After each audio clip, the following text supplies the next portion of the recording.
employers have the challenging job of hiring, training, and keeping your team of employees. You're on the phone with workers, conversing at their desk, conducting interviews and performance reviews, leading staff meetings and company events. You're making sure everyone's on the same page, understanding you and each other. The ever-changing world of technology provides you with valuable tools to interconnect. But now you have a deaf or hard of hearing employee who needs your leadership. Many traditional methods of communication may not work or may need to be modified in some way. But with the right accommodations and strategies, you can communicate with everyone.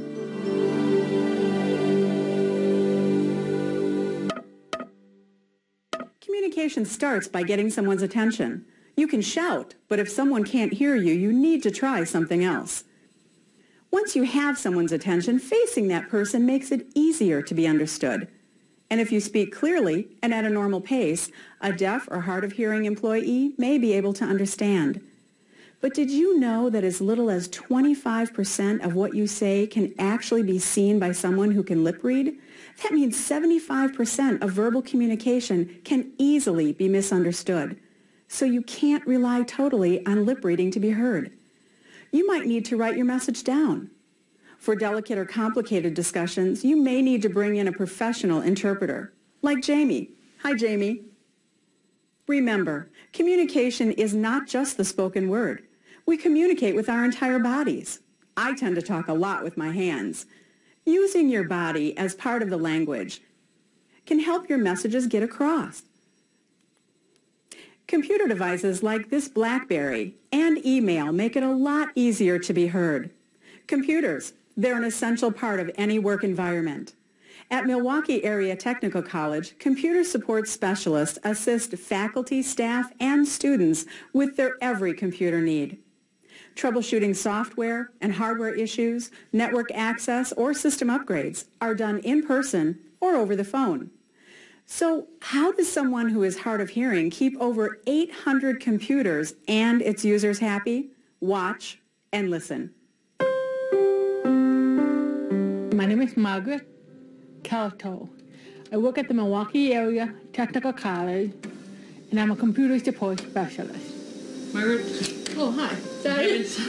I'm having some trouble with my computer. Oh. Would you have a minute you could come and help me? Sure. Let me finish this. It's a hodgepodge of IT activities. It could be just about anything. I enjoy fixing things. I enjoy saying, what can I do to make this technology work for you? With the help of my hearing aid, I'm able to pick up the noise, and I went to a speech therapist and work on lip reading. So the combination of both hearing on my hearing aid and lip reading helps me to carry the conversation with anybody. I never tell people that she's hearing impaired. I usually let people find that out on their own. Hi.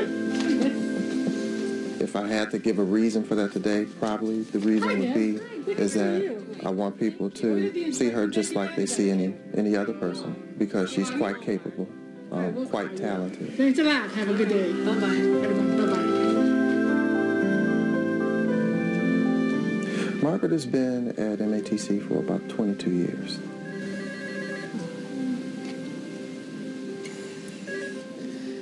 Hi, IT support, Margaret speaking. Can I put you on? An opportunity opened up in our call center, which is based in downtown Milwaukee. I really at first didn't consider Margaret for the opportunity because I thought that she wouldn't have an interest in it. However, she did express interest in the job. Thanks for waiting. How can I help you today? In all of her years here, this is the first time that she would have taken a job that would have put her in a capacity where she was on the phones and actually doing IT work. We had to figure out a way to kind of support her in coming into that position. She uses a device called an OGO phone. I can talk for myself on the phone, okay? But there's times when I cannot understand the person. If that ever is the case, I ask them to put them on hold. And when I put them on hold, I will then call for the interpreter. Hi, can you please call me back on the number that's shown on the screen, please? The interpreter then calls me back on the video phone that I have on my desk. Then the video phone will connect, and I would have a conference call. Hi, Jim. This is Margaret calling from the help desk. Hey, Margaret. Thanks for calling. Hi. I'm doing a follow-up on the service call you called in. The person who called me doesn't need to know that. And I can still conduct the call while I'm watching the interpreter in case I did not understand what the person said. Never for a minute did I doubt that she couldn't do it. I did have some little hesitation on how I'm going to deal with working with people. Thanks very much. I thought I might have to work a little harder and cover for her. You know, over time I've found out that I don't have to at all. You know, she doesn't really need anyone to cover for her at all. She's, you know, completely self-sufficient. But yeah, I was a little apprehensive at first. I can walk them through the problem, assist them, whatever I need to do. It's up to the person with the hearing loss to find out what they need to get the job. And once they get the research, sit down with the supervisor and say that, you know, I can be better, or I can be just as good as my coworkers, but I do need these few things. I always try to maintain eye contact with Margaret. I tend to be a gestury person anyway, but for the sake of communicating with Margaret, I tend to use a lot of gestures. And I could try to tell them if they catch me in the hall. A lot of eye I got a contact. problem, check it out. Often when I want to get her attention, I touch her on the shoulder. Even sometimes, when it's appropriate, instead of a handshake, we usually hug each other because then we know when we're about to depart. People think it's kind of weird, and you know, at work they look at it kind of weird, but there needs to be some tactile sensation there that she knows when people are kind of departing her personal space or coming into her personal space. You know, Margaret, tell me about how you think your performance was this year.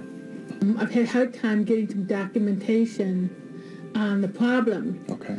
Example. I usually let Margaret set the tone for a performance review. We usually give Margaret the opportunity to have an interpreter available or not. She drives that process because there is a personal nature to it. Margaret picks whether she wants somebody to sit in the room with her or not. That is completely her choice. We give her access to what she needs to do to book an interpreter, and we pay for it. Last week we had a large meeting with all the regional support staff. During the meeting, the biggest challenge is everybody talking at the same time. And they're not comfortable, or they're not sure how to deal with having an extra body that is not a staff member.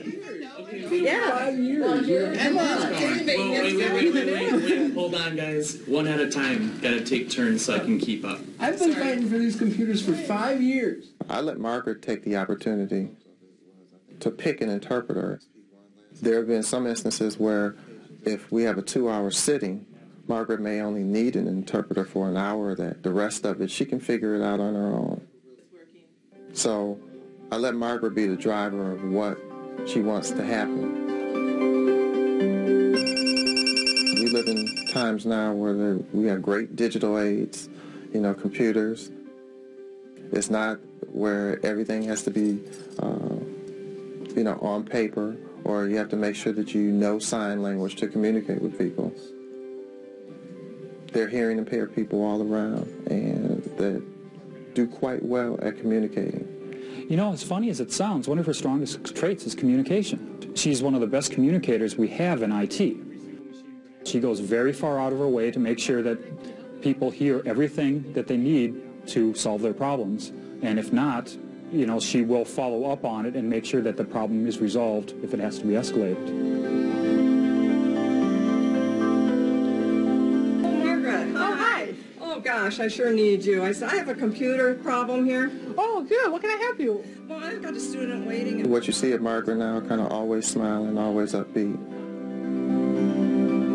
always willing to kind of put herself in a situation that is new, is what you get.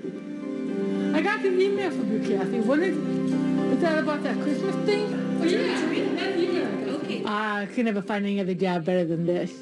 Did Araceli get back to you about the media player problem in E106? She makes my job easier. Oh, thanks, Margaret. She inspires other people. Thank you so much. Thanks for coming by. Take care and have a nice day. Bye-bye.